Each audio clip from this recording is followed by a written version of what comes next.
élections législatives du 27 décembre 2020 par l'arrêt numéro 19/CC/ME du 27 février 2021.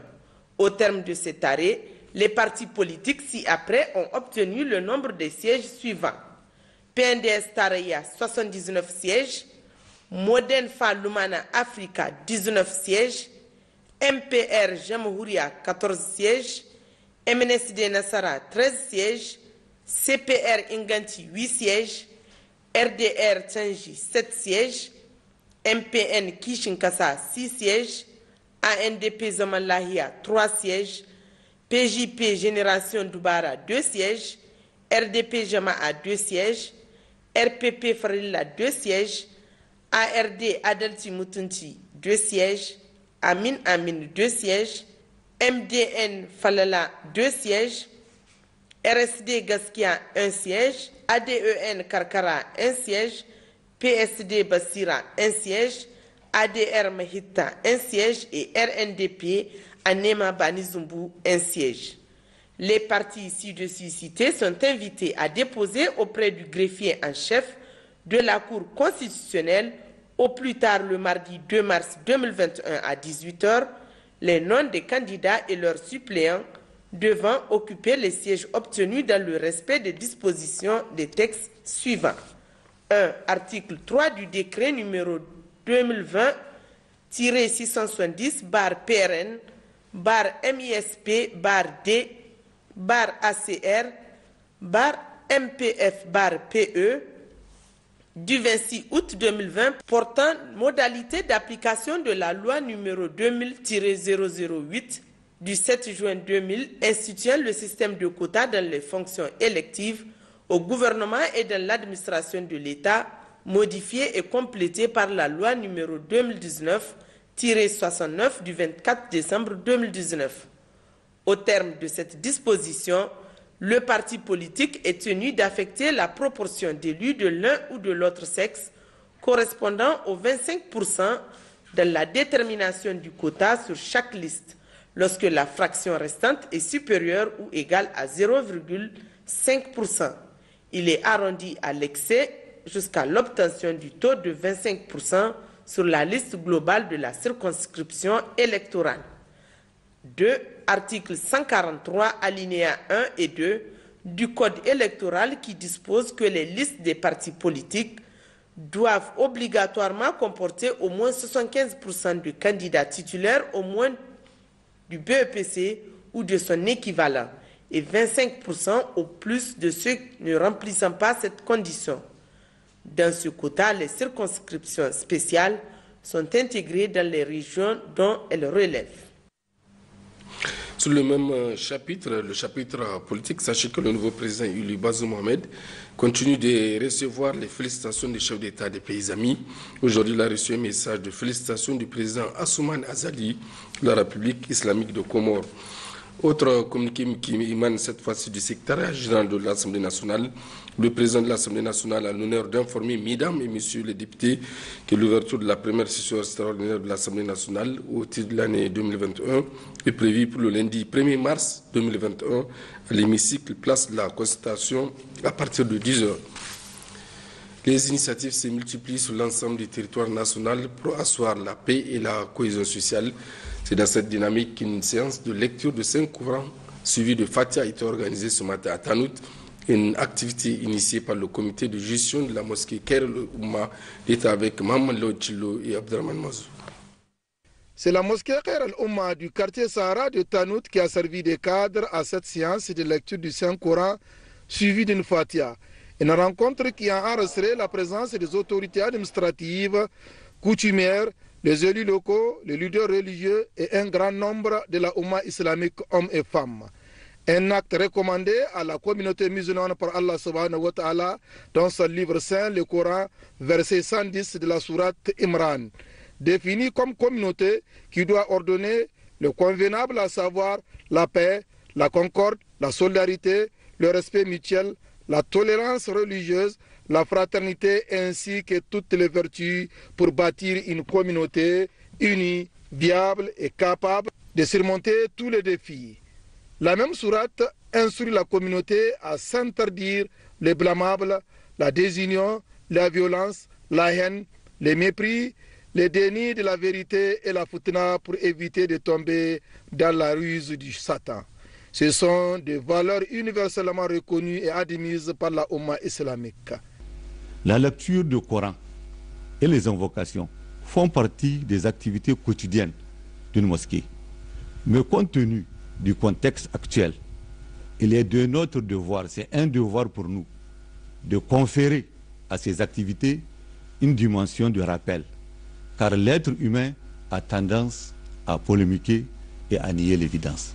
Je lance par conséquent un appel à tous nos compatriotes, sans aucune distinction partisane, religieuse, ethnique, pour qu'ils s'engagent résolument dans le chemin de la paix, de la tolérance, de la solidarité, pour concrétiser l'émergence du Niger au plan mondial. Pour sa part, le chef de canton de Tanout a insisté dans son intervention sur l'unité nationale, la cohésion sociale et la poursuite de ce genre d'action. Nous souhaitons à ce que cette prière soit une continuité pour la cohésion.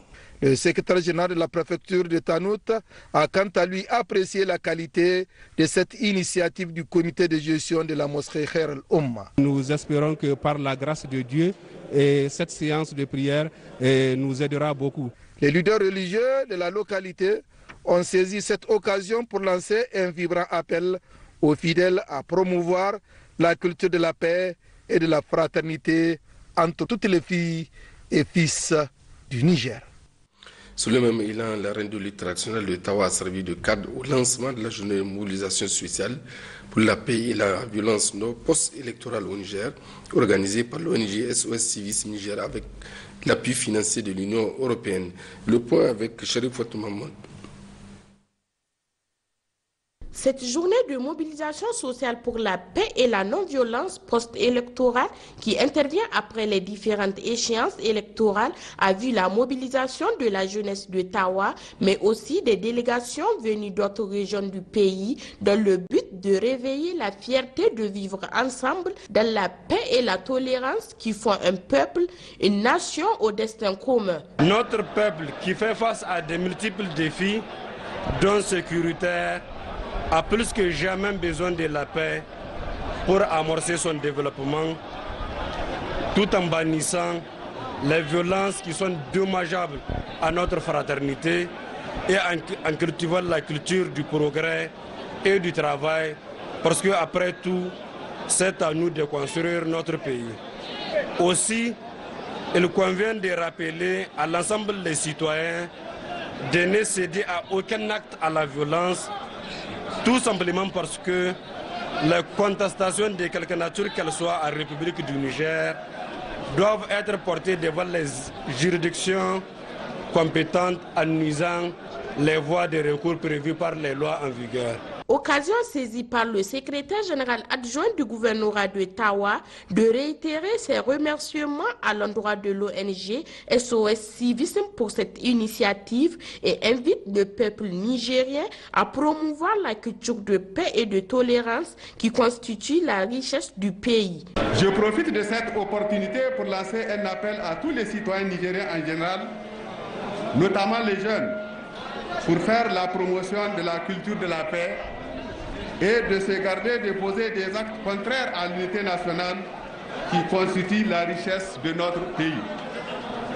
Aussi, je salue cette idée originale de SOS Civisme Niger qui, à l'occasion de cette journée de mobilisation sociale, a choisi la lutte traditionnelle pour nous montrer que les élections nécessitent du fair play, c'est-à-dire dans la tolérance et la paix, car il y a toujours plusieurs lutteurs et un seul champion. Pour joindre l'utile à l'agréable, cette journée a vu la tenue d'une compétition de lutte traditionnelle, un sport roi symbole de la cohésion nationale et de fraternité qui a opposé les lutteurs de Tawa, ceux de Zender et de Niamey. Au terme de toutes les compétitions, 4 grands prix allant de 200 à 50 000 francs CFA ont été attribués aux vainqueurs de ce tournoi par l'ONG SOS Civisme Niger.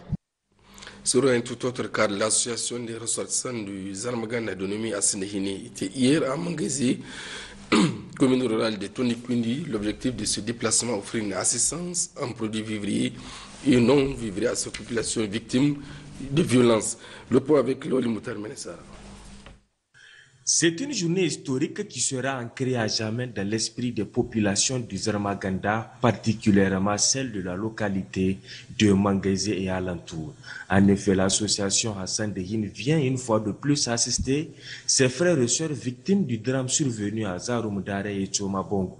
Le maire de la commune rurale de Tondikwindi a souhaité la bienvenue à toute la délégation avant de les remercier du fond du cœur pour cette action de bienfaisance. Pour l'association Hassan Dehine, ce don est le fruit de la solidarité entre les ressortissants du Zarmaganda, résidant au Niger ou à l'extérieur. Aujourd'hui, nous sommes à Mangaise. L'association Hassan Dehine Zarmaganda a donc réfléchi et a sollicité ses membres, ceux de la diaspora, comme ceux qui sont résidents au Niger, pour une quête qui a permis d'acheter 13 tonnes de céréales, un lot important de pain, 334 pièces en tampa notamment, plusieurs produits non alimentaires et alimentaires et une somme de 1 million de francs CFA, soit un total de 16 millions en valeur qui sont affectés aux 7 villages touchés par les événements de Tchombongu et Zarumdare. Le président de cette association, section de la diaspora, a appelé les communautés à cultiver la paix, l'entraide et la tolérance entre elles.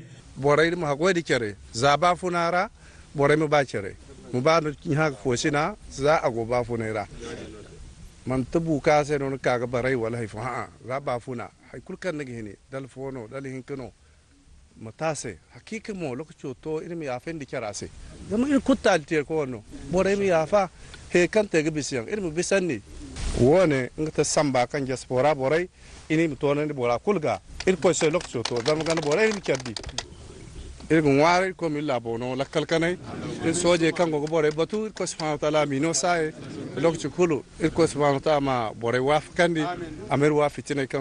Après la remise officielle du don, le préfet du département de Walam a remercié l'association pour les multiples efforts, mais aussi d'avoir été là chaque fois que le besoin y est. Il me plaît aujourd'hui de prendre la parole devant vous pour vous remercier pour la énième fois par rapport aux actes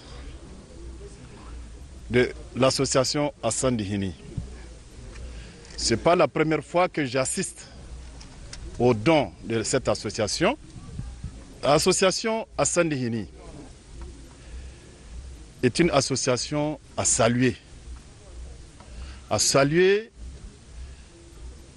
à travers la fraternité qui existe entre les membres de cette association et leur village d'origine. Quant aux représentants des bénéficiaires, en l'occurrence les chefs des cantons de Walam, Simiri et Tondikwindi, ils ont apprécié le geste à sa juste valeur.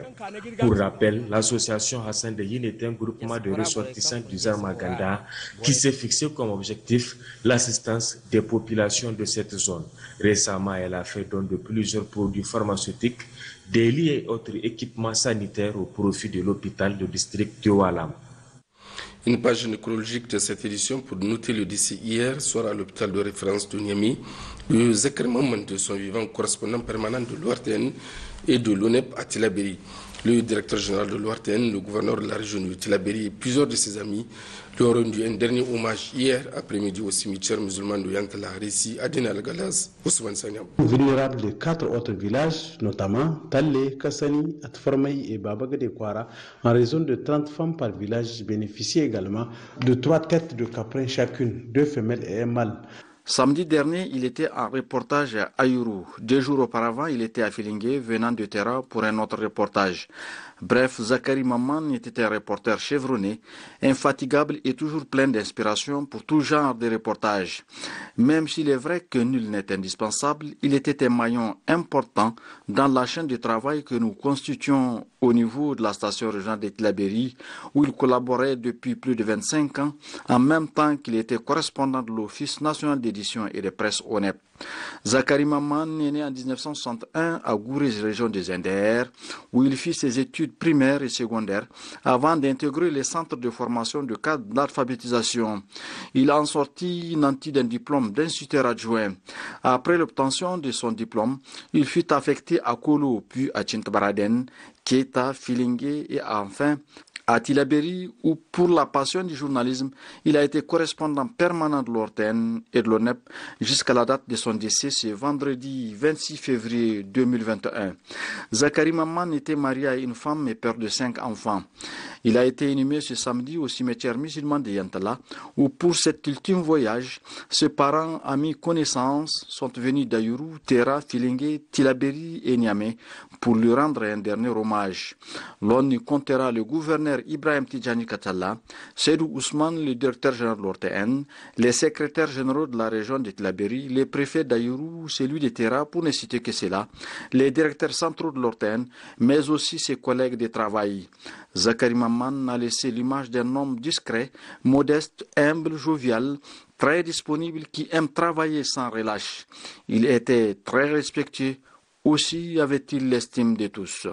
Ce que je retiens de Zakari, c'est d'abord une personne très courtoise, très gentille, disponible pour ses collègues.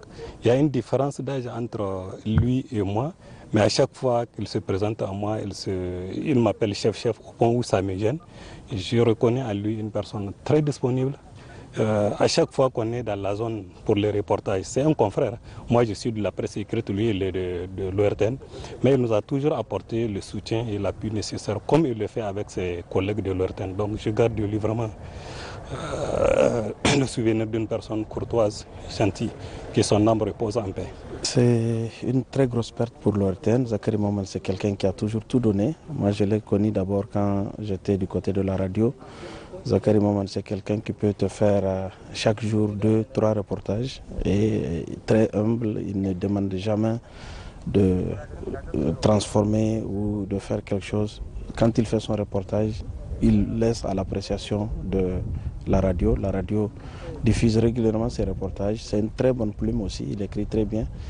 Et après, du côté de la télévision aussi, j'ai apprécié ses reportages parce que parfois il devient géri. C'est lui-même qui va sur le terrain, qui filme, il revient, il fait son commentaire, il monte.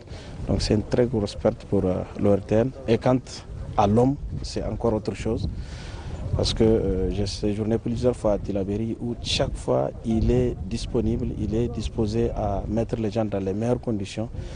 Donc c'est vraiment une très grosse perte de la famille de la presse. Tillabéri a perdu un valeureux soldat, un soldat de terrain par Zakari dans les 4 coins de la région de Tillabéri pour recueillir les informations pour Télé Sahel et pour la Voix du Sahel. Homme de terrain qui ne dit jamais non à un travail et il va laisser un grand vide dans le camp des éléments de l'ORTN de Tillabéri, et tout comme de l'ONEP de Tillabéri. Un valeureux journaliste qui est tiré de notre affection. Qu'Allah subhanahu wa ta'ala l'accueille dans son paradis éternel. Amin. Moi, je travaillais pendant 16 ans avec Zakari Maman. C'est quelqu'un qui n'a pas de problème. Toujours disponible à aider quelqu'un. Toujours disponible à conseiller quelqu'un. Zakari Maman te parcourt les 13 départements de la région de Tillabéri et ne te dit jamais qu'il est fatigué. Tu lui donnes une mission, il ne te demande jamais qu'est-ce qu'il va avoir dans cette mission-là. Son objectif, c'est de faire la mission et de la réussir. Il nous a beaucoup aidés. Quand tu écris ton papier, tu soumets à Zakari Maman, il te corrige ça avec plaisir. Zakari est ainsi parti et ainsi va la vie. Il nous manquera. Mais Zakari Maman, sache que ton nom restera gravé en lettres d'or dans les annales de la station régionale de Tillabéri en particulier. Que ton âme repose en paix. Amen. Que la terre lui soit légère. Amen. Le Niger, à l'instar de la communauté internationale, célèbre ce jour 28 février à Niamey la journée mondiale de lutte contre la lèpre. Suivant à ces propos, un public reportage sur les activités de la Fondation Raoul Falero avec Oumou Jamila Moudachirou. Séance de salubrité au Centre national dermatolèpre par les personnes infectées par la lèpre pour exprimer leur reconnaissance à l'occasion de cette journée mondiale de lutte contre la lèpre.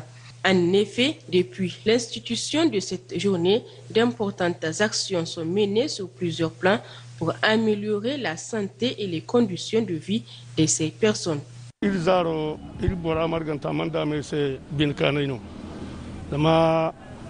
sommes très heureux de la commémoration de cette journée à notre honneur.